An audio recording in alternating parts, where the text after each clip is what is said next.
Hey guys, Chad at Spire Racing Heads. I got an update on that manifold that I did. So I'm getting ready to go to the dyno here. I'm going to back this one versus the new one that I had done. This manifold here, this is just a 1/2 inch shear plate, and still all I had above my carburetor was about 3 fingers. So I want to try to get a little more room, and I wanted to try to get at least an inch spacer on it. So I found one of these online. This is this stuff's been around for a long time. This is a spacer called a CVI. It was made by Ole Velope, and Ole used to work for Moroso.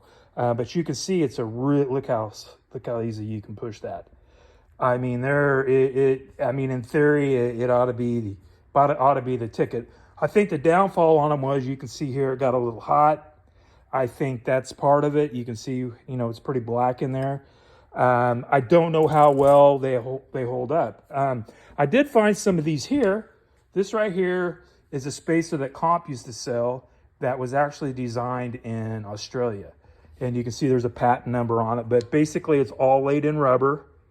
You can see the rubber in between, and the concept is you use the inner bolt here to screw to the manifold. Then they had a little thing like this here that's screwed in here, and you put your stud in that, and then the carburetor just set on there, and it took out all the vibration, and it helps needle and seat, helps brake specific numbers. Now, I've run them before a long time ago. I had one on a little 4-cylinder Comp engine deal. I'm not going to put enough runs on it without looking at it. I think the downfall on these was the rubber started to get, the fuel ate the rubber. I will check it, but I'm going to dyno it with this one right here. But I have it on here. I want to show you how the concept worked. So basically, I got a bullet to the plate, but now watch this carburetor. See how far you can move that carburetor? And I'm moving the whole engine, but you can,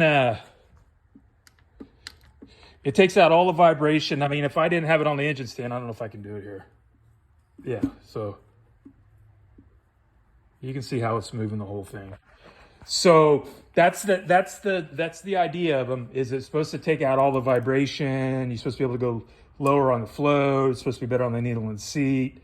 So that's where I'm going to start. But I know, some of you guys have never seen this kind of stuff, and it's really a great concept. I mean, I definitely think there's something there. I definitely think there's something on the dyno. Now, whether it is going down the track, that's a whole nother story.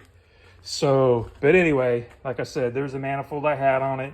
You can see, so basically I milled all of this out. I mean, I milled it all the way down to here. It had I don't know if you've seen pictures, but it all had to be filled in. You can see the plenum in there. But yeah, so kind of excited. See how it goes. I hope it's worth something. I hope it's worth all the grief. The manifold will never be wasted, or if it doesn't work for me, I can always add, a guy that's got plenty of hood clearance, just put more plenum spacer underneath it, and it'll be fine. My deal is I just wanted more plenum area. I achieved that by spreading it out, and I wanted more spacer to keep the air straighter. So that was the whole concept. That's why I did it, why I went through all the grief. But just wanted to show you. Appreciate each and every one of you. You guys have a good day. Take care.